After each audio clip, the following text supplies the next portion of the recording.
ಇದೇನಿದ್ದು ಹಾವಾಡಿಗರಾಟ ಕೈ ಚಳಕ ಅಷ್ಟೇ. ನಿನ್ನಿಂದ ನಿನ್ನ ಮಂತ್ರಶಕ್ತಿಯಿಂದ ಇಲ್ಲಿವರೆಗೂ ಯಾವುದೇ ಪ್ರಯೋಜನ ಆಗಲಿಲ್ಲ. ದೈವ ಶಕ್ತಿ ಮುಂದೆ ಮಂತ್ರಶಕ್ತಿ, ತಂತ್ರಶಕ್ತಿ, ವಾಮಾಚಾರ ಇದನ್ನೆಲ್ಲ ನೀವು ಬಿಸಾಕಬೇಕು ಅಂತ ಕೇಳ್ಕೊಂಡು ಬೆಳೆದವನು ನಾನು. ಗೊತ್ತಿದ್ದು ಅಂಧಕಾರದಲ್ಲಿ ಮುಳುಗಿ ನಿನ್ನ ಹಂಗಿಗೆ ಬಿದ್ದೆ. ತಪ್ಪು ಮಾಡಿಬಿಟ್ಟೆ.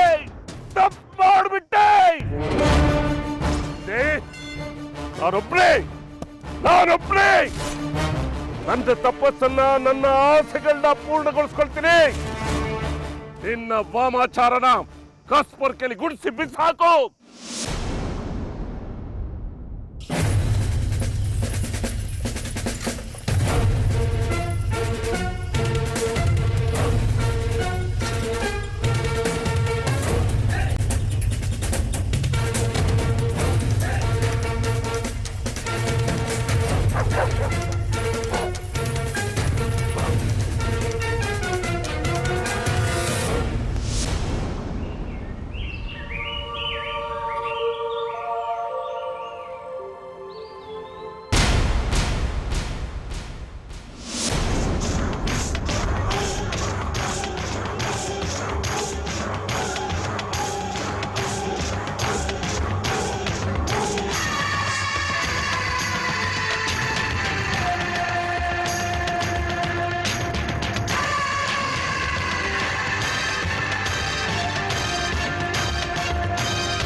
ಅದನ್ನೇ ಮನಸ್ಸಿನಲ್ಲಿ ಇಟ್ಕೊಂಡು ಯೋಚನೆ ಮಾಡ್ತಾ ಇದ್ದೀಯಾ?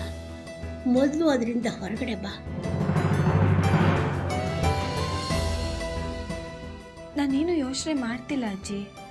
ನಿನ್ನ ಚಿಕ್ಕ ಮಗುವಿಂದ ನೋಡ್ತಾ ಇದ್ದೀನಿ. ಯಾವುದಾದ್ರೂ ಯೋಚನೆಯಿಂದ ಹೊರಗಡೆ ಬಂದೆ ಅಂತ ನೀನು ಮಾತು ಹೇಳಿದ್ರು ನಿನ್ನ ಮನಸ್ಸೆಲ್ಲ ಅದರಲ್ಲೇ ಇರುತ್ತೆ. ಅದಿತಿ, ಯಾವುದ್ರ ಬಗ್ಗೆ ಯೋಚನೆ ಮಾಡ್ತಿದ್ಯಾ? ಶ್ರೀಚಕ್ರ ನಮ್ಮ ಕೈವಶವಾದ್ರೆ ಇಡೀ ಜಗತ್ತೇ ನಮ್ಮ ಪಾಳೆ ಪಟ್ಟೆ.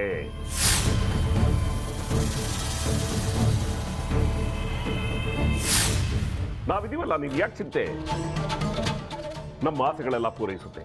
ಅದಕ್ಕೆ ನಾನು ಹೇಳಿದ್ದು ನಮ್ಮ ಜೊತೆ ಕೈ ಜೋಡಿಸು ಅಂತ.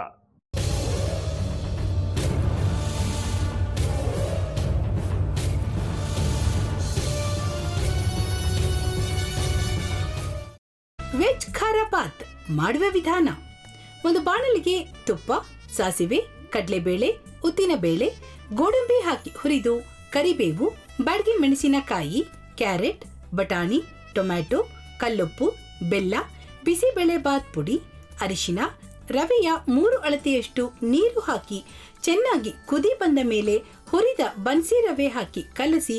ಈಗ ವೆಜ್ ಖಾರ ಬಾತ್ ಸವಿಯಲು.